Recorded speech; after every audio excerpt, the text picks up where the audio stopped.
예비군, 민방위 훈련장 같은 안보 특강은 가라. 여기 진짜 안보 특강이 있다. 김종대, 정욱식의 진짜 안보. 청취자 여러분들 안녕하십니까. 김종대, 정욱식의 진짜 안보 5월 28일 방송 시작하겠습니다. 저는 진행을 맡고 있는 평화네트워크의 정욱식이고요.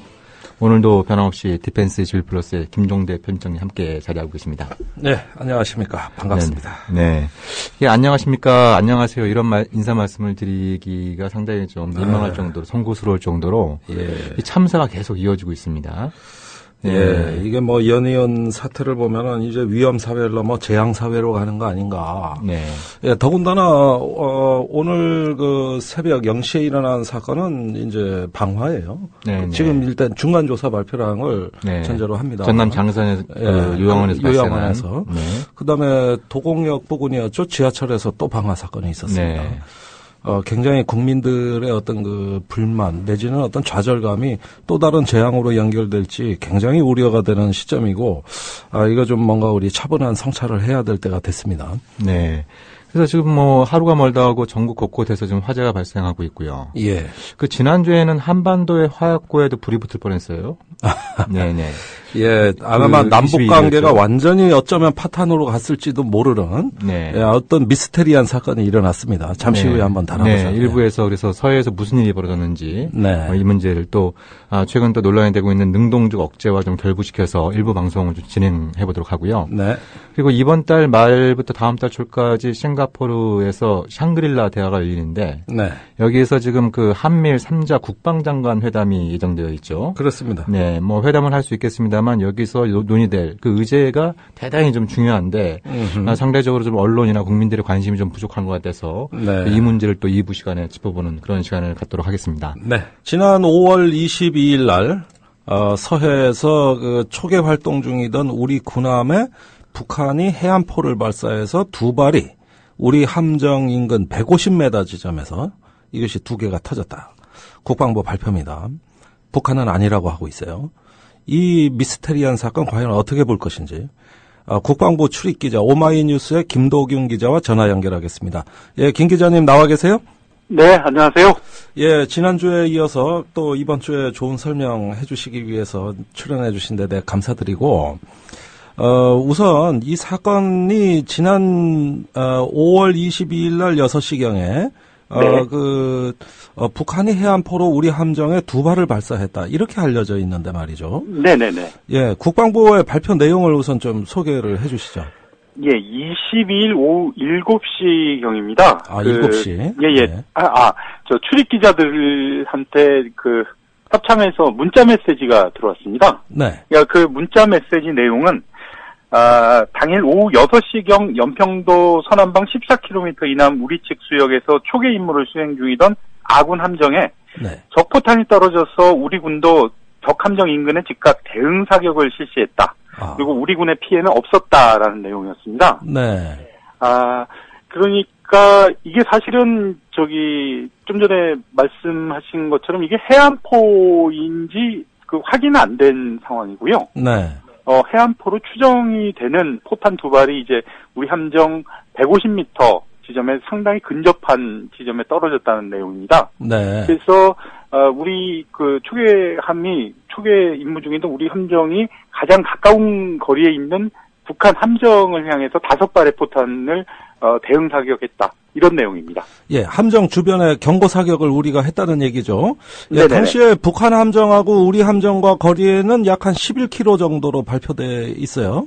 그렇습니다. 우리 함정이 NLL 이남 거의 10km 남쪽에 있었다고 그렇게 알려져 있습니다. 네. 자, 그러면은 왜 이게 논란이 되는가 하는 문제인데요. 자, 문제는 북한에서는 즉각 이거는 자기들이 발포한 것이 아니라 남측의 머리악극이다.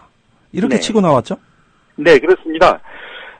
북한은 그러니까 23일이죠. 사격이 있었다고 알려진 22일 바로 다음 날 북한군의 포격은 사실이 아니라면서 오히려 우리 측에서 선불질을 했다고 주장했습니다. 선불질? 이게 무슨 뜻입니까? 그러니까 이게 뭐 서투른 총질 뭐 이 정도로 해석이 되는데요. 아. 북한이 이날 서남전정군사령부 명의의 보도에서 예. 5월 22일 오후에 그러니까 자신들이 연평도 근해에 있는 이게 북한식 표현인데요.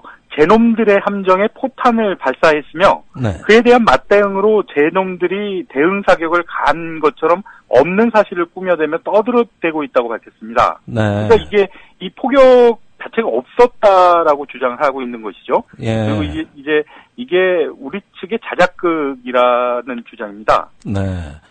그리고 또 같은 날 북한은 그 남북 장성급 회담 남측 수석 대표 명의로 우리 측에 경고 통지문을 보냈는데요. 네. 이 통지문에서도 우리 군대를 도발자로 매도해 보려는 심산으로 터무니없는 거짓말을 정당화하기 위한 기만극이라고 밝혔습니다.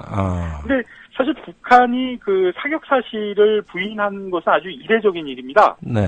지금까지는 통상적으로 남북 간의 사격전이 있은 후에는 서로 누가 먼저 쐈는지에 대한 공방은 있었지만 이런 식으로 아예 사격 자체를 부인한 것은 전례가 없었던 일이라는 거죠. 네. 지난 23일 통일부 김의도 대변인도 정례 브리핑에서 북한이 포격 사실을 부인한 경우는 드문 일이라고 설명하기도 했습니다. 자, 그러면 갈수록 궁금해지는데 문제는 그렇다면 우리가 북한이 쐈다는 근거를 제시해야 된단 말이죠. 네. 그래야 이게 반박이 되고 논쟁이 되는데 지금 우리 군은 이것이 북한이 쏜 포탄이라는 것을 어떻게 설명하고 있습니까? 일단 이 당시에 기억하시겠지만 지난 2010년 북한의 연평도 포격 도발 이후에 우리 군이 대포병 레이더를 도입했습니다. 네. 그 스웨덴에서 120억 원을 주고 이제 아서라는 대포병 레이더를 사와서 연평도에다 배치를 했는데요. 네. 근데 이 당시에 이 대포병 레이더는 꺼져 있었던 걸로 확인이 됐습니다. 네. 그래서 북한이 그렇다면 사격한 사실을 어떻게 알 수 있느냐? 네. 이런 이제 기자들이 질문했는데 국방부 대변인은 북한이 쏜 포탄이 네. 바다에 떨어져서 이렇게 물기둥이 솟는 거를 우리 측의 레이더가 잡아냈다. 레이더가. 그것이 물증이다. 육안 관측도 있었다. 이렇게 밝혔습니다. 아니 레이더는 가동을 안 했다고 방금 말씀하셨는데. 그래서 이게 아마도 김민석 대변인이 레이더의 종류는 북한의 물기둥을 포착했다는 레이더의 종류는 밝히지 않았지만 네. 아마도 우리 함정의 레이더, 그러니까 대포병 레이더는 아닌 것이죠. 네. 함정의 레이더라든가 뭐 다른 종류의 레이더로 추측은 하고 있습니다. 예, 북한의 해안포는 거의 수면에 붙어서 온다고 할 정도로 직사화기이기 때문에 네네. 멀리 공중에서부터 날라오는 어떤 포물선이 완만한 장거리 곡사포하고는 성격이 많이 다르거든요. 그렇습니다. 예, 이런 거를 잡을 수 있는 레이더가 뭔지 더 궁금해지는데 이 부분에 대해서 군에서는 뭐 더 이상의 구체적인 설명은 안 하려는 분위기입니까? 그렇습니다. 이게 정보에 관련된 사안이어서 네. 이런 것들을 노출하면은 우리 군의 전력을 이렇게 밝히는 셈이 되기 때문에 자세한 그 내용에 대해서는 항구를 하고 있습니다. 군사 기밀이다. 네네. 예, 뭐 결국 그 얘기인데요. 자, 그러면 더 점점 이상해지는데 이게 우리 함정 150m 근처에 떨어졌다면서요? 그렇습니다. 그렇다면 우리가 제2연평해전 2002년을 기억해 보면은 그때 북한 함정에 우리가 접근을 해가지고 시속 6노트라는 최저 속도에 150m까지 접근을 했다가 우리가 피격을 당해가지고 6명의 장병이 사망하는 사건이 벌어진 적이 있습니다. 이 150m라는 거리는 굉장히 가깝거든요, 바다에서요. 그렇습니다. 네. 예, 그런데 최소한 연평 해역에서 북한 해안까지 아무리 거리를 작게 잡아도 13km 이상입니다. 네네. 예, 그러면 최소한 그 정도 밖에서 쏴가지고 150m 인근에 떨어졌다면은 이거는 뭐 거의 함정을 맞췄다고 해도 과언이 아닐 정도로 매우 근접한 거리인데 국방부에서는 이거를 북한이 우리를 아주 조준해서 격파 사격하려고 한 것이라고는 또 얘기를 안 하고 있어요. 이건 어찌 된 영문입니까? 예. 그게 지금 말씀하신 대로 약간의 좀 뉘앙스가 변한 것이 감지가 되는데요. 네. 22일 이제 사격이 있었다는 22일까지만 하더라도 국방부 분위기는 네. 이게 북한군 포탄이 우리 그 함정에서 불과 150m 떨어진 해상에 떨어졌다는 것이 예. 실제로 우리 함정을 조준해서 포격했을 가능성이 큰 거 아니냐. 네. 이런 분위기가 강했습니다. 네. 그래서 이제 북한군의 이번 포격이 NLL 인근에서 초계 임무를 수행하는 우리 함정의 활동을 위축시키거나 또 NLL을 무력하기 위한 전술로 이루어졌을 가능성이 있다라는 분석이 나오기도 했고요. 네. 그런데 이제 이런 그 분위기가 23일 날 되면 약간 좀 변화하는 것이 감지가 되는데요. 네. 김민석 대변인이 23일 정례 브리핑에서 북한의 우리 함정 포격 의도가 무엇이냐, 네. 라고 묻는 질문에 대해서 명확하게 밝힐 수는 없지만 직접 조준 격파 사격을 한 것으로 추정하지는 않는다라고 답변했기 때문이죠. 예, 그 참 왜 그런 꼬랑지를 내릴까요? 예. 그래서 김 대변인은 그런 분석의 근거로 네. 이제 북한이 우리 함정에 두 발만 쐈다. 네. 또 우리의 대응 공격에 대비해서 북측 함정들을 안전한 곳으로 대피시키지 않았다라는 점을 들었습니다. 아, 북쪽에 있는 함정, 자기네 그렇습니다. 북쪽의 함정들을 대피시키지 않았다. 네네. 만약에 이제 이게 실질적으로 우리 측 함정을 겨냥한 것이었다면, 네. 당연히 이제 우리 측의 보복 사격도 예측이 됐을 테니까, 네. 미리 이제 자기들 해상에 있던 함정들을 대피시켜야 될 텐데 대피를 안 시켰다. 네. 뭐 이 두 가지를 이제 격파 사격이 아니었다라는 그 근거로 제시를 했습니다. 그러니까 북한군이 전투 준비 태세가 아니었다. 이제 네, 이런 네. 것이 격파 사격은 아니지 않냐 이런 얘기 같아요. 그렇습니다. 그렇게 들립니다. 네. 아, 그러니까 이 얼마 전에 이 김민석 대변인은 그 북한은 없어져야 될 나라라고 발언했죠. 이 네네. 22일 날 사건이 일어나기 열흘 전에 그런 발언을 했던 대변인이란 말입니다. 그렇습니다. 여태까지 듣지도 보지도 못한 어떤 초강경 대북 발언을 했던 인물인데 네. 이것에 대해서 또 북한이 쐈다고 해놓고 이거는 조준 격파 사격이 아니다. 네. 그러면은 예를 들어서 천안함 때 북한이 어뢰를 2발 쐈으면 조준 사격이고 어뢰를 1발 쐈으면은 격파 사격이 아니라는 얘기인지 왜 전혀 이상하게 들립니다. 이게 남북한 간에 무슨 암호문 주고받는 것 같은 느낌이 드는데 이런 것들을 기자들은 잘 이해하는 분위기입니까? 출입 기자들은? 사실은 이게 북한 관련해서 네. 이제 북측의 주장과 네. 그러니까 객관적인 눈으로 보자면 북측의 주장과 우리 측의 주장이 있는 것이죠. 네. 그리고 이제 이 주장을 뒷받침할 수 있는 물증은 제시가 되지 않은 상황입니다. 예, 물론 물증은 없고. 그렇습니다. 예, 물증이 있는 거는 같은데 군사기밀이라서 말 못하겠다 그러고. 네네. 예, 그 참 희한하네. 그리고 북한은 또 이튿날 23일 날 아시안 게임에 선수단을 보내겠다고 발표했죠. 그렇습니다. 예. 아, 이거 남북 관계의 어떤 낱마처럼 얽힌 미스테리가 아닐 수 없는데, 자, 이런 부분들, 이제 또 서해에서 사실 북한의 서남사령부는, 이 어떤, 우리가 이제 서해 열점 지역에 함정을 기동시키면 해안포로 타격하겠다고 또 경고는 한 상황이죠? 그렇습니다. 네. 남북 간에 계속 이제 말폭탄들이 오고 가고 있는 형국인데요. 네. 23일 날 북측이 이제 자신들의 주장이 아니라고 부인을 했지 않습니까? 네. 바로 이제 우리 국방부의 반응이 나왔습니다. 네. 김민석 대변인은 북한의 주장이 억지 주장이다. 네. 그러니까 책임 회피를 위한 뻔뻔한 거짓말로 국제사회의 웃음거리가 불가하다고 비판했습니다. 네. 또 같은 날 오후에도 성명을 냈는데요. 네. 이 성명에서는 우리 해군의 정상적인 해상 경계 활동에 대해서 화력 도발을 자행하고도 이를 부인했고, 네. 또 소형 무인기 침투와 연평도 도발, 네. 천안함 폭침의 책임을 부인하는 뻔뻔한 행태를 보이고 있다면서 건전한 이성으로는 이해할 수 없는 거짓 행태라고 비판했습니다. 네. 여기에 대해서 어제 27일 북한은 다시 조선중앙통신을 통해서 북한군 서남전선사령부 대변인이 조선인민군 신문사 기자와의 문답 형식의 보도를 통해서 박근혜 대통령이 긴급 안보장관 회의를 소집하고 김민석 국방부 대변인이 북한에 대해서 거짓말이라고 말한 사실을 거론하면서 우리 측이 이중 기만극을 연출했다고 보도했습니다. 그리고 북한의 서남전선 사령부 대변인은 연평도에 배치됐던 우리의 대포병 탐지 레이더가 작동하지 않은 것과 관련해서도 긴박한 상황에서 발사 원점을 확정한다는 현대적 탐지 수단이 느닷없이 가동하지 않았다고 하면서도 무작정 북포탄 발사설을 내돌리고 있다면서 원래 제 집안에서 무슨 일이 터지면 무턱대고 우리를 걸고 넘어가는 것이 남조선 배들의 체질화된 학습이라고 비난했습니다. 이거 또 막말이요. 오고 가네요. 그렇습니다. 예. 여기에 대해서 또 국방부는 다시 한번 북한이 거짓말을 하고 있다고 비판했는데요. 네.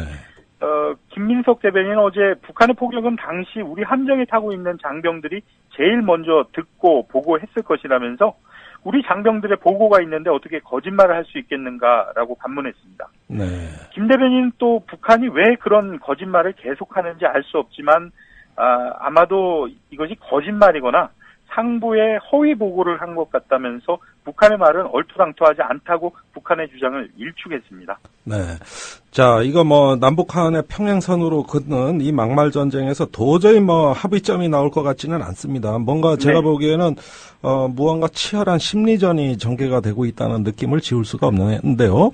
자, 그러면 마지막으로 네. 우리가 2010년 11월 23일 날 연평도 포격 사건을 겪고 그때 이명박 대통령 지시가 네. 서해에 세계 최고의 무기를 배치해라. 그렇습니다. 이래가지고 처음에는 대포병 레이더 ANTPQ 37이 배치됐다가 네. 이게 북한이 해안포를 쐈을 때 못 잡는다 그래가지고 재차 스웨덴제 아서 미사일을 배치했죠. 그게 120억 원이라 그랬어요. 그렇습니다. 네. 예, 처음에 배치할 데가 없어 민가에도 배치하고 막 그랬습니다. 아주 급하게 배치한 거거든요. 자, 그러면 국민들이 알기로는 이런 상황에 대비해서 다 정보 장비를 증강했는데 네. 이런 레이더가 가동을 안 했다. 이건 무슨 말입니까? 그렇습니다. 그래서 기자들도 같은 질문했습니다. 네. 그랬더니 이제 합동참모본부 관계자 설명은 이 대포병 레이더는 부대에서 원래 24시간 운영이 가능한 태세를 유지하고 있지만 네. 작전 상황과 레이더의 기계적인 특성 등을 고려할 때 24시간 내내 운영은 제한된다고 설명했습니다. 네. 대포병 레이더는 하루 6시간 이상 가동하면 전력 과부하로 문제가 발생할 수 있기 때문에 그렇다는 것이죠. 어허. 또 이 관계자는 북한이 포를 쏜 것은 굉장히 기습적이었기 때문에 네. 그것을 실시간으로 인식한다는 것은 기술적으로 어려운 면이 있다고 말하기도 했습니다. 아니 그러면 기습 도발에 대비해서 배치하는 게 군사무기지 북한이 언제 쏠 거라는 걸 알고서 대비하는 게 군사무기면은 말이 저는 앞뒤가 안 맞다고 보는데 합참이 그러면 이렇게 묻겠습니다. 24시간 가동을 했다면 잡았을까요? 그래서 말씀하신 대로 이런 군 당국의 해명이 설득력이 떨어진다는 비판을 받고 있는데요. 네. 왜냐하면 이미 북한군은 서해 NLL에서 초계 임무를 수행하는 우리 함정을 타격하겠다는 위협 신호를 여러 차례 보냈기 때문입니다. 네. 22일 하루 전인 21일에도 북한 서남전선사령부는 경비정과 단속정의 서해 북방 한계선 침범 행위에 대해서 우리 군이 경고 사격으로 대응한 일이 있었거든요. 이게 20일 날 일인데요. 네. 그 다음날 21일에 이제 북한 서남전선사령부는 이런 우리 측의 경고 사격을 군사적 도발로 규정하고 우리 함정에 대한 군사적 타격을 하겠다고 위협한 바 있습니다. 네. 그리고 또 군도 최근 들어서 북측이 매일 국제 상선 통신망을 통해서 타격 위협을 가하고 또 어떤 이 험악한 상황이 우려가 되자 경계태세를 대폭 강화한 상태였습니다. 네. 그런데 이런 상황 속에서도 대포병 레이더를 가동시키지 않았다는 거죠. 네. 그렇기 때문에 도대체 그러면 아서는 언제 가동하느냐는 지적을 받기도 했습니다. 참 점입가경입니다. 이게 뭐 안보를 하겠다는 건지 말겠다는 건지 도대체 북한이 발사했다는 건지 안 했다는 건지 들으면 들을수록 이제 헷갈리고 우리가 어려워지는데 일단 오늘은 여기까지 듣겠습니다. 좋은 설명 감사합니다. 네, 감사합니다. 감사합니다. 네, 우리 오마이뉴스의 김도균 기자와 함께 22일에 있었던 NLL 사이에 둔 남북한 사이의 포격전에 대해서 좀 짚어봤는데요. 말씀을 들어보니까 더 헷갈리는 것 같아요. 아니, 네. 지금 이 군당국의 설명을 저는 정말로 이해할 수 없는 것이, 이 아서레이더라든가, 이전에 ANTPQ라든가, 우리가 배치한 무기, 레이더. 네, 대포병 레이더. 세계에서 제일 비싼 무기인데, 세계에서 또 제일 구형이에요. 네. 현대 레이더는 그냥 버튼 누르면 바로 전자식으로 가동됩니다. 네. 그런데 이 구형 레이더들은 94년 불바다 위기 때 긴급히 도입을 한 거란 말이죠. 네네. 성능 검토할 여유도 없이. 네. 그래서 들어온 게 AN/TPQ 37인데 진공관이 예열되는데 30분을 기다려야 돼. 네. 그래서 우리 옛날에 프린터 보십시오. 겨울에 키면 어떻습니까? 바로 프린터 됩니까? 뜨끈뜨끈 해가지고 나중에 달아서 그게 뭡니까? 어느 정도 열을 받아야 가동되는 거 옛날 프린터 그렇죠, 기억나실 그렇죠, 거예요. 네. 요즘 그런 프린터 안 쓴단 말이죠. 네. 그러니까 이런 레이더예요, 이게. 그러니까 예열하는데도 시간이 걸리고. 30분. 한 6시간 가동하면은 과부하가 걸려서 좀 또 발전기가 못 버티고. 네.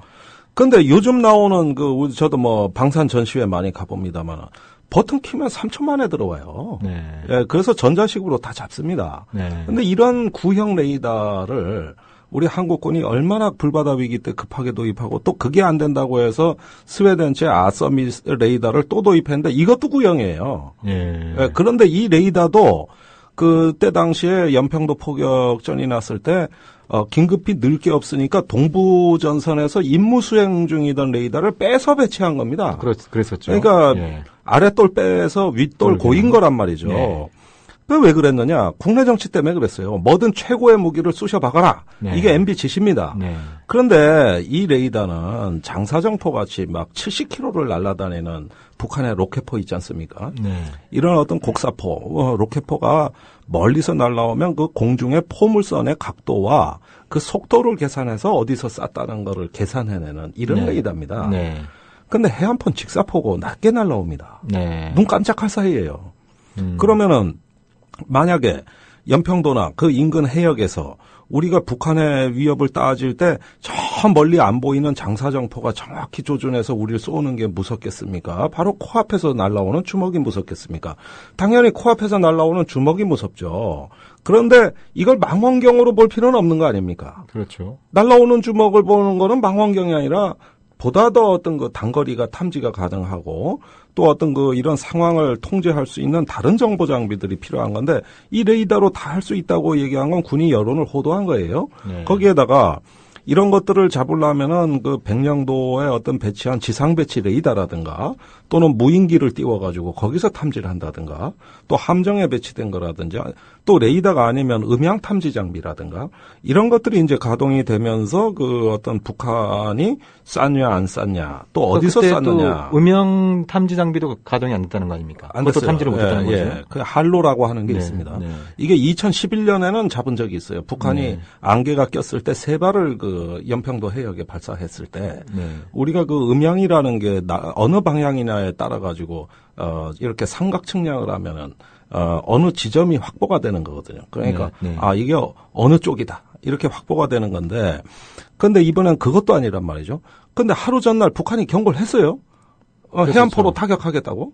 그랬는데도 이것이 우리의 어떤 정보 장비가 가동이 돼가지고 북한의 어느 기지에서 쏜 해안포로 추정이 된다. 이 말도 못할 정도로 탐지를 못했다는 거예요. 아니 그러니까 좀 전반적인 20일부터 22일, 23일 상황을 좀 재구성해 보면은 20일 날에 이제 중국 어선을 단속하던 북한 경비정에 대해서 경비정이 이제 NLL을 월선하자 남측 해군에서 경고 사격을 했고, 그래서 21일 날 북한이 거기에 대해서 강력히 비난하면서 남측 함정에 대해서 조준 타격을 가할 수 있다라고 위협을 했고, 예 그리고 22일 날 이제 NLL 사이에 두고 남북한 사이에 폭격전이 벌어졌는데 여기서 이제 이상한 것들이 몇 가지가 있는 거죠. 그렇습니다. 북한에서 사전 경고를 했는데 어떻게 보면 지금 남측 탐지 장비들은 전혀 가동이 안 돼 있다라고 하는 전혀 가동이 안 돼. 예, 그만큼 이제 대비 태세를 제대로 갖추지 않았다라고 하는 것을 의미를 하는 것이고. 또 갖추기도 힘들었고 사실. 근데 북한은 21일 날 조준 타격을 하겠다라고 위협을 했는데 23일 날은 정작 자기들이 한 게 아니다. 남전에서 또 날조를 하고 있다.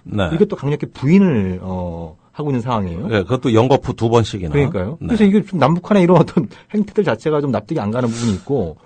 참, 우리가 이 서해, 특히 대부분의 이제 교전이 벌어지면 연평도 해역 아닙니까? 네. 연평도 서남 방향에 있는 어장에서 주로 사고가 많이 터졌어요. 제1연평해전, 제2연평해전. 네. 예, 그 다음에 최근에 나오는 소식도 다 거기입니다. 네네. 예. 거기가 그 백령도만 해도 앞에 북한 해안이 밋밋하고 또 거리가 17km 돼가지고 통제하기가 쉽습니다만은 연평도는 좌우가 다 북한의 내륙입니다. 그렇죠. 그다음에 북한하고 거리가 가깝습니다. 연평도에서 북한까지 거리가 13km입니다. 매우 짧은 아마 대한민국 영토 중에 북한하고 거리가 제일 짧은 지역이에요. 자, 여기에다가 NLL이 급격히 휩니다. 거의 90도로. 저쪽 백령도 쪽에서 내려오던 NLL이 연평도에서 급격히 안으로 휘면서 그 일대에 북한의 그 선박들이 NLL을 따라 남하하다가 순식간에 NLL을 월선해버려요. 예, 바로 그 꺾이는 지점에서 2009년 11월에 대청해전이 일어나가지고 그렇죠. 우리가 3분간 4,960발의 총포탄을 북한 함정 한 척에 쏟아버가지고 정부가 공식 발표한 거는 8명 사망. 저희 추정으로는 30명 사망이에요. 북한 배는 승조원이 워낙 많기 때문에. 그런 것들이 전부 지금 동일한 장소에서 이게 반복되고 있고 이번에 이 미스테리 사건도 또 거기입니다. 자, 그런데 지금 꽃게잡이철 다가오고 있어요. 지금 그래서 중국 어선들이 난리가 아니더만요. 난리도 아니에요. 근데 지금 여기서 따져봐야 될 문제가 한 두 가지 정도가 더 있는 거예요, 추가적으로. 하나는 군사적으로 볼 때요. 또 이제 편집장님께서 군사 전문가니까요. 아까 편집장님께서도 지적을 하신 것처럼 얼추바던 북한이 해안포를 쏜 게 맞다면. 그리고 이제 그 남측 그 함정은 NLL 이남 한 9km 밑에 있지 않았습니까? 그러면 얼추바던 한 20km 이상 되는 사거리에서 쐈는데 그게 150m 옆에 떨어졌다고 한다면 사실상 뭐 이거는 그 북한의 정밀한 조준이죠. 예, 북한 해안포에 무슨 뭐 GPS 유도 정치가 있는 것도 아니고 이건 일반적인 직사포인데 이건 사실 굉장히 그 명중도가 높은 이런 어떤 그 수준이다라고 말씀드릴 수 있는 건데 그러면은 북한이 그런 이제 조준 포격을 가했다라고 가정을 해보면 북한이 군사적으로 그 이후에 벌어질 상황에 대해서 전혀 대비를 안 하고 있었단 말이죠. 예를 들어서 무슨 북한 함정이 대피를 하고 있다라든지 교전태세를 준비하고 있다라든지 또 해안포가 무슨 또 이제 보복 공격을 가할 준비를 하고 있었다든지 이런 이상주의가 전혀 발견이 안 됐단 말이죠. 그렇죠. 그래서 군사적으로도 납득이 안 가는 이런 어떤 부분이 하나 있는 것 같아요. 그렇습니다. 문제는 그 북한의 해안포가 이제 갱도에 들어가 있습니다. 그렇다면은 북한이 전투준비 태세를 했느냐 안 했느냐를 우리가 볼 수 있는 정황은 여러 가지가 있어요. 그렇죠. 우선은 그 입구가 개문이 돼야 됩니다. 언제든 해안포가 갱도 밖으로 나올 수 있게 전투준비 태세를 취하고 있었느냐 아니냐 이런 것들이 우선 첫 번째 포인트가 되겠고요. 그다음에 그 해안포가 있는 지점으로부터 그 후방에 북한의 다른 전력의 동향입니다. 실컷 미사일이라든지 그렇죠. 전투기 부대라든지 이런 어떤 흔히 얘기하는 지원 세력이죠. 우리가 제일 무서워하는 것이 이제 북한의 지대함 미사일이에요. 실컷 미사일. 이게 실코엄이고 그다음에 함정으로 쏘는 또 미사일은 스틱스 미사일이 있습니다. 이거 과거에 소련에서 도입한 거예요. 그다음에 이제 해주 일원에서 뜨는 북한의 항공력이 있는 거죠. 북한의 어떤 그 전투기 이런 것들이 이제 위협이라고 할 수가 있고 우리가 연평도에서 그 교전이 벌어진 그 4년 전 2010년 11월 23일을 회고해 보면 이 전력이 다 가동 중이었어요. 그래가지고 연평도에 날라온 포탄이 종류가 다양했습니다. 해안포, 또 장사정포, 곡사포 이렇고 해주에서 북한의 전투기가 출격한 것까지도 다 관측이 됐던 거거든요. 자, 그런데 이번에 150m 인근에 쐈다면은 거의 이거는 함정이 맞아도 사실은 그렇게 해도 북한으로서는 자기들 의도에 빗나간 게 아니라 이렇게 정확히 근처에 쐈다면은 맞아도 할 수 없는 거라는 식으로 쐈을 거예요. 그런데 인근의 전투준비 태세에 대해서 지금 국방부가 설명하고 있는 내용 어떤 전투준비 정황이 하나도 없습니다. 그러니까요. 그게 이상한 부분이고 또 하나는 이제 국방부 대변인이 얘기한 건 그럼 북한이 왜 쏜 것 같냐? 그러니까 NLL을 무력화하려는 의도인 것 같다. 아니 그거는 NLL 무력화는 어제 오늘 얘기입니다. 그러니까 항상 하는 얘기인데요. 근데 항상 이제 북한이 NLL 인근 지역에서 흔히 얘기하는 도발을 일으킬 때 가장 먼저 나오는 게 NLL 무력화라는 부분인데요. 근데 이것도 좀 설명이 잘 안 되는 부분인 것 같아요. 그러더니 조준 사격이 아니래. 그러니까. NLL을 무력화할 의도였다면 북한이 쏜 포탄의 낙하 지점은 북한이 주장하는 해상 분계선 이북이지 않습니까? 그러니까 NLL 이남이지만 북한이 주장하는 해상 붕괴선 이북이기 때문에. 그렇죠. 예. 그럼 자기가 쏜 게 맞고 이거는 21일에 있었던 남측 해군에 자기들이 표현하는 식의 어떤 그 중대한 경고대로 했다. 경고대로 한 거다. 그리고 이 문제는 근본적으로 NLL의 근본적인 문제를 해결하지 않는 한 이런 어떤 교전 사태는 계속 발생할 수 있다.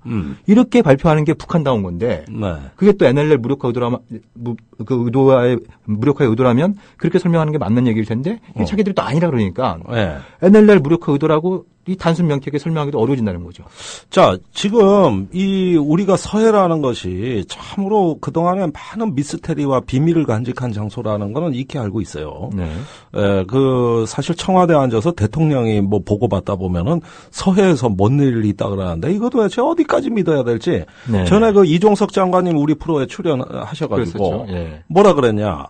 2004년에 중국 어선을 단속하던 북한 배가 우리 측에 교신을 시도하면서 우리 중국 배 단속하고 있다 알려줬는데 우리는 그런 교신 받은 적이 없다고 그 청와대 허위 보고를 했다. 이래서 나중에 그거를 국정원 도움을 얻어서 사실관계를 밝혀냈던 것이 그 이종석 장관의 증언입니다. 이러다 보면은 군에서 어떤 보고하는 걸 안 믿을 수도 없고. 그러니까요. 1차적으로 보고를 하는 당사자는 군이니까 안 믿을 수도 없고 믿어야 된단 말이죠. 근데 그러다 보니까 뭔가 또 이상하고. 그러니까 빛이 아니죠. 뭔가 좀 석연치 않은 부분이 있고. 그래서 이 부분도 사실은 국방부에서 지금 발표하는 내용하고 똑같은 정보를 과연 국가정보원이나 어떤 유관기관 다른 뭐 정보사령부라든가 다른 데서는 어떻게 파악을 했는지도 사실은 저는 굉장히 궁금합니다.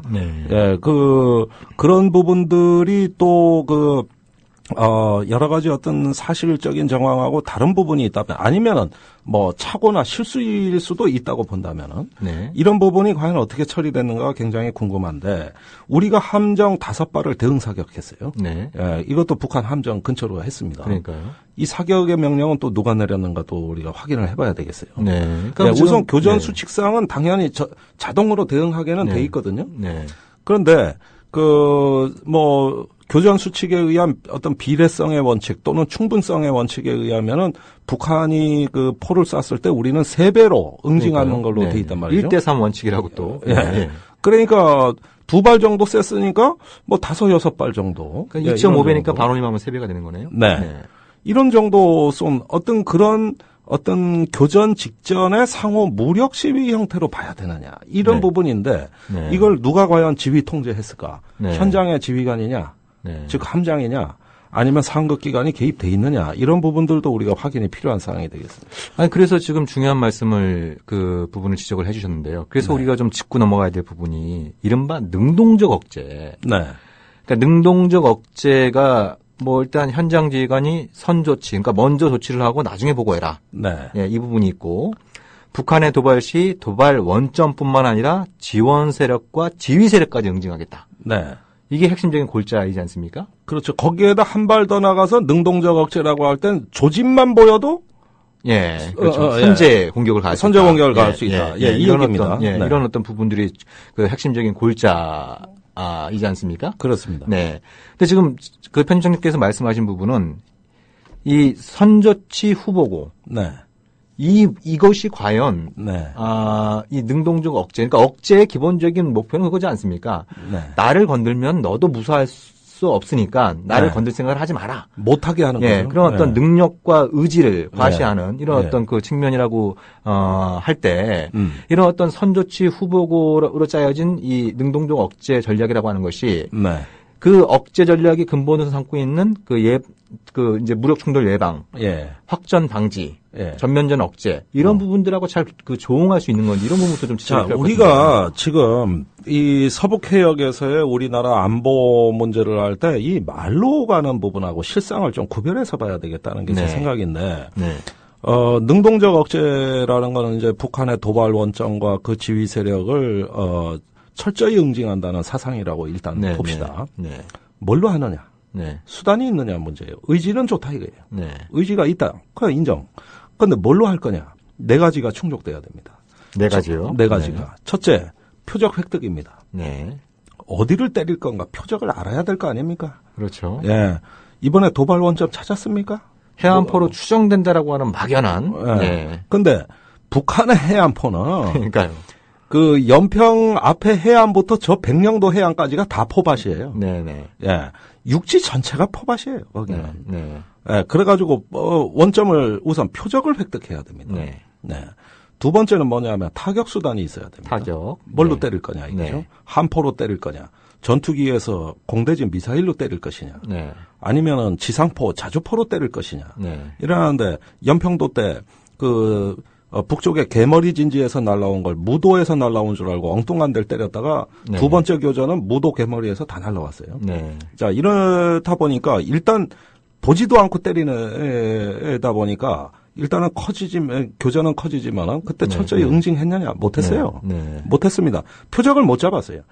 그나마 때릴 때 날씨 계산을 또 안 했어. 네. 예, 그때 풍향 풍속을 계산해야 되는데 입력된 좌표를 그 기상 상태를 무시하고 때리니까 안 맞아요. 그래서 네. 자, 때릴 수단이 문제입니다. 이게 두 번째 요건이에요. 뭘로 때리냐. 네. 네. 세 번째는 결과 확인입니다. 네. 때려서 네. 제대로 맞췄냐 못 맞췄냐를 알아야 됩니다. 네. 그러면 추가적인 사격을 할 거냐 말 거냐 결정을 할 수가 있어요. 그렇죠. 자, 네 번째 요인이 제일 중요합니다. 결과가 확인됐다 할 때 네 번째는 뭐냐면 북한에서 분명히 보복이 들어옵니다. 네. 북한이 그 보복하는 그 예상 시나리오의 대비책이 뭐냐예요. 네. 그러니까 북한이 갖고 있는 어떤 그 지해공 합동 화력이 우리 함정이나 우리 어떤 그 군사 기지, 지상 기지를 향해 가지고 북한이 타격을 하는 거를 대비하고 있어야 됩니다. 네. 이 네 가지가 충족되는 거를 일단은 전술적 단위에서 능동적 억제를 하기 위한 기본 요건이라고 저는 봅니다. 네. 네. 그런데 표적 1단계에서부터 지금 문제가 생긴 거예요. 그렇죠. 1단계에서. 네. 어디가 표적인지 몰라요. 그러니까 뒤에 세 가지는 그건 논외가 된 거예요. 그렇죠. 뭐 제일 중요한 표적 획득이 안 되니까 네. 어디를 타격해야 할지도 모르는 거고 네. 어디를 제대로 타격할지 모르야 되니까 결과 확인도 안 되는 거고. 안 되는 거고. 그렇죠. 네. 그럼 더불어서- 나머지는 뭐 네, 자동으로 그렇죠. 안 되는 거고. 자, 그러니까 문제는 말로 해온 능동적 억제라든가 뭐 적극적 억제 또 선제 공격 뭐 이런 어떤 여러 가지 그 형형색색으로 나오는 군사 담론에 대해서 우리가 냉철하게 봐야 될 것은 능력 있냐? 네. 자신 있냐? 네. 네, 이겁니다. 묻고 싶은 게 이거예요. 거기에다가 킬체인이라고 또 합니다. 그렇죠. 이제 북한의 핵미사일에 대해서 또 이동식 미사일 발사돼도 우리가 어떤 킬체인으로 대비하겠다. 이게 뭐냐면은 탐지에서 결심까지 3분 냅니다. 네. 2분 30초 내 결정이고 네. 타격에서 결과 확인까지 30분 이내에 하겠다는 겁니다. 네. 네. 뭘로 합니까? 눈이 있습니까? 귀가 있습니까? 펀치력이 있습니까? 무슨 억제력을 발휘합니까? 그러니까 이 부분에 대해서는 많은 군사 전문가들조차도 듣기는 좋은데 무엇으로 할 거냐 하는 문제가 있고 설령 무기를 많이 사온다고 칩시다. 연평도 포격 때 레이더 없다고 하도 그래가지고 스웨덴에서 아썸 미사일 레이더 샀습니다. 배치했습니다. 잡았습니까? 못 잡잖아요.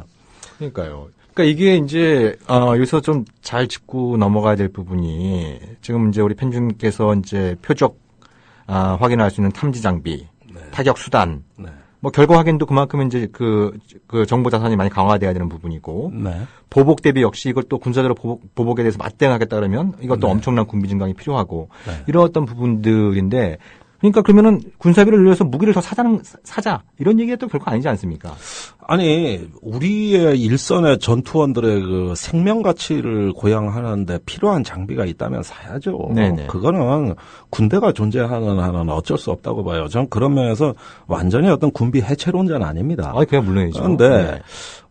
지금 도입하고 있는 그 무기들은 국방장관의 앞서 나가는 말에 대해서 명분을 충족하듯이 그 명분을 따라잡기 위해서 급하게 사온 무기들이 태반이고 엉터리입니다. 네.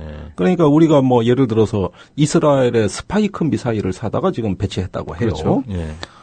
그거 얼마나 급하게 샀으면 그때 성능이고 뭐고 이거 사업 평가할 시간도 없이 급하게 들여온 거예요. 네. 그리고 앞서 말씀드렸지만 ANTPQ-37 레이더는 94년 불바다 위기 때 우리나라 중기 국방 계획에 없던 무기를 네. 불바다 위기를 앞두고 미국에서 급히 들여오는 바람에 역시 성능 평가, 가격 평가 이런 네. 것들이 전부 부실하게 이루어졌습니다. 그 대가를 지금 우리가 치르고 있는 거예요. 네. 네. 써보니 안 되잖아요. 네. 얼마나 고물이면 이걸 갖다가 쓰는 육군의 자체적인 어떤 그 교육하는 시스템, 교범, 또 고장이 났을 때 정비, 이런 시스템도 제대로 운영 안 되고 있어요. 네. 그러니까 쌍개비지 떡이라고 해서 사놓고 내동댕이 치는 무기란 말입니다. 이것이. 네. 자, 이런 식으로 암탉이 달걀을 낳는데 부화하는 데는 관심이 없고 맨날 알만 나. 네. 이런 식으로 무기 증강하면 되겠습니까? 네. 두더지가 굴을 파는데 맨날 뒤에는 무너지는데 새 굴만 파. 네. 그러니까 결국은 그런 식으로 어떤 두더지같이 암탉같이 무기 사와봤자 이런 것들이 군사적인 효과가 대단히 떨어지고 무언가 어떤 군사적인 소요가 있으면은 그 틈을 노려가지고 빨리 국방 예산 증액해서 외국 무기 사오기 바빠온 것이지. 그렇죠. 이걸 네. 우리가 체질화하면서 가장 합리적인 안보, 우리 능력에 맞는 안보를 네. 하고 현실적으로 평화를 유지하면서 무언가 우리 일선의 전투원의 생명이 가치가 고양되는 이런 게 아니에요. 윗사람들의 위신을 세우기 위해 과시적으로 배치한 무기들이란 말입니다. 이게 그렇죠. 지금 왜 안 되냐 말이에요. 네. 그러다 보니까 서북도서의 지금 군사력 증강 실태가 총체적 파행으로 가고 있습니다. 네. 비단 이 문제만 아니에요. 그렇죠. 그러니까 서해 오도가 이제 군사 요새화되면서 그것도 실질적으로 어떤 좀 효율성이 높은 그런 어떤 무기 체계가 아니라 보여주기식 급하게 무슨 국내 여론 사건만 때문에. 발생하면 예. 국민들한테 또 청와대 이런 무기 사왔습니다. 네. 라고 이렇게 보여주기식에 급하다 보니까 제대로 좀 작동도 안 되는. 또 그렇습니다. 주민들은 또 주민들의 불편대로 굉장히 좀 가중되고 불안감도 그리고 가중되고. 사실 그 우리 연평도의 그 어떤 군사적인 상황을 잘 보자고요. 지금 우리가 이렇게 그 연평 해역에 초계 활동을 하고 고속정이 달리는 게 이제 북한의 눈에 띄니까 네. 북한이 대응이 나오는 건데 물론 어떤 경우에는 우리 어선을 보호하기 위한 초계 활동 필요합니다. 그런데 지금까지 그 합참에서 이 연평 해역을 방어하면서 자꾸 내려오는 지침이 뭐냐면 우리 고속정이나 이런 어떤 그 해상 전력을 자꾸 그 NLL 전방으로 네, 자꾸 네. 전진 배치하는 듯한 행태를 되풀이해 왔어요. 아, 과도한 행위죠. 왜냐? 네. 북한 선박은 기관이 성능이 떨어지고 기름의 품질이 안 좋습니다. 그렇죠. 연기가 시꺼멓게 네. 나요. 네. 내려오는 거 보고 나가도 우리가 NLL에 먼저 도착해. 네. 그 정도로 우리 함정 성능이 좋아요. 왜 미리 나가 있습니까? 네. 상황이 발생했을 때 현장 지휘관이 판단을 해서 연평도에 정박 중인 우리 해상 전력이 그걸 보고 튀어나가도 네. 우리가 먼저 도착합니다. 그런데 지금까지 연평해전이라든가 각종의 교전 사태를 보면은 지나치게 이제 전진 배치돼 있던 그것도 일자형으로 선방어라 그래. 이거 육군이 좋아하는 방식이에요. 네. 해군은 그렇게 작전하면 안 돼요. 그렇죠. 근데 그런 식의 어떤 전술을 자꾸 육군 출신들의 합참에서의 어떤 무리한 지시가 현장에 압박으로 다가가고 네. 그다음에 단호하게 대응 못하면 나중에 책임질 것 같다 보니까 현장 지휘관들이 자기의 판단을 믿고 합리적으로 대처하는 것이 아니라 무언가 보여줘야 된다는 압박감에 예, 시달리면서 무력 시위에서 밀리지 않으려는 공명심으로 이것이 바뀝니다. 네, 네. 그런 것들이 남북 관계 특히 군사 상황을 악화시키는데 이제까지 많은 어떤 그 부정적 영향을 발휘해왔다. 네. 이런 부분들이 과연 이 해역에서의 안정과 평화에 대해서 우리가 합리적으로 접근하는가 하는 문제를 성찰해 볼 수 있는 요인이고 네. 그것이 아니라 자꾸 북한에 대한 강압적인 전술을 선호하면서 군사적인 교리에 맞지도 않는 이런 무기 체계와 어떤 그 잘못된 어떤 전술을 선호한 결과 한국 해군의 그 장병들이 서해에서 뿌린 피가 지금 뼈 아프게 우리한테 돌아와갖고 우리 네. 국가는 항상 그 희생을 치러왔다는 걸 명심해야 되겠습니다. 네, 아주 중요한 말씀이신데요. 그러니까 돌이켜보면은 그 연평도 포격전 이후에 직후에 이제 이른바 당시엔 적극적 억제라는 표현을 썼었죠. 네. 그리고 이제 최근엔 능동적 억제로 수정이 됐습니다만 그런 어떤 군사계획을 발표했을 때 긴장한 나라가 있었어요. 네. 북한보다는 미국이 긴장했었습니다. 네, 네. 맞아요. 네, 그러니까 네. 당시 미국 고위 관계자의 워딩이 발언이 그런 거였죠. 북한의 도발도 걱정거리지만 네. 리얼 리스크, 그러니까 진짜 위험은 한국의 남한의 과잉 대응 가능성이다. 예. 그래서 한미 간의 논의되기 시작된 게 바로 국지 도발 계획이었죠. 네. 예. 그러니까 그렇습니다. 한미 국지 도발 계획이라고 하는 것이 북한의 국지 도발 시 한미 양국이 공동으로 대응한다는 것도 있지만 네. 한국의 과잉대응 가능성을 미국이 통제하겠다라고 하는 그런 의도도 있다. 맞습니다. 이 부분이 그러니까 굉장히 좀. 그러니까 이번에 이제 그 뭐 능동적 억제 이런 부분들이 나오고 사실 이번에 22일에 발생했던 그런 NLL을 사유된 포격지 이런 것들을 보면서 북한한테 어떤 또 잘못된 인식을 심어줄 수 있는 게 그런 거 아니겠습니까? 네. 능동적 억제 좀 말만 요론하지 별거 아니네. 네. 자기들이 정말 쏜 게 맞다면 우리가 어디서 쏜지도 모르는구나. 네. 그러니까 이게 정말 이 억제라고 하는 것이 이 단호한 능력과 의지를 상대방한테 보여줌으로써 도발을 억제하는데 이제 까보지 못하게 하는 게 근본적인 의도가 있다고 한다면 서해 일대에 엄청난 군비를 증강시키는 것처럼 보이면서도 오히려 더 이런 어떤 자꾸 이제 허점들을 드러내는 이런 좀 악순환들이 반복되는 것 같아요. 반복되죠. 거기서 이제 양치기 소년 신드롬이 나오는 거죠. 네. 자, 우리가 이제 2차 대전 때 일본이 그 미국의 진주만을 공습했지 않습니까? 네네. 또 그 뒤에 용 키프로스 분쟁이라든가 이런 역대의 그 기습에 의한 어떤 분쟁 사례를 우리가 분석을 해보면은 전형적인 양치기 신드롬이에요. 그때 왜 대비를 못했는가 이래 보면은 곧 쳐들어온다는 경고가 너무 많았다는 게 역설적으로 진짜 쳐들어올 것 같은 징후를 무시하게 만드는 그러니까요. 이런 어떤 그 요인으로 역설적으로 작용합니다. 지금 남북 한간에 이 막말이 오고 가고 경고가 오고 가고 뭔가 우리 함정 근처에서 뭐가 터지고 지금 이런 것들이 장기화되면서 서로가 서로에 대한 어떤 그 실체적 위협이 무엇인지에 대한 어떤 시야가 흐려집니다. 네. 그러다가 보면은 예기치 않은 분쟁이 더욱 끔찍한 상황으로 올 수도 있다는 점에서 전 이번 사태를 심각하게 생각하는데 무언가 대지진이 나기 이전에 작은 파장의 어떤 그 지진파가 먼저 감지됩니다. 그렇죠. 그 후에 진짜 지진이 와요. 네네. 서해에서 진동으로 우리한테 감지되는 이 미세한 파장. 네. 이거는 폭력의 파장이에요. 네. 이 막말이 오고 가고 무엇이 터지고 하는 이 미세한 폭력의 파장이 결국은 언젠가 대지진으로 돌변되는 이러한 어떤 시점에 대해서 우리는 경각심을 가질 필요가 있겠다고 저는 생각합니다.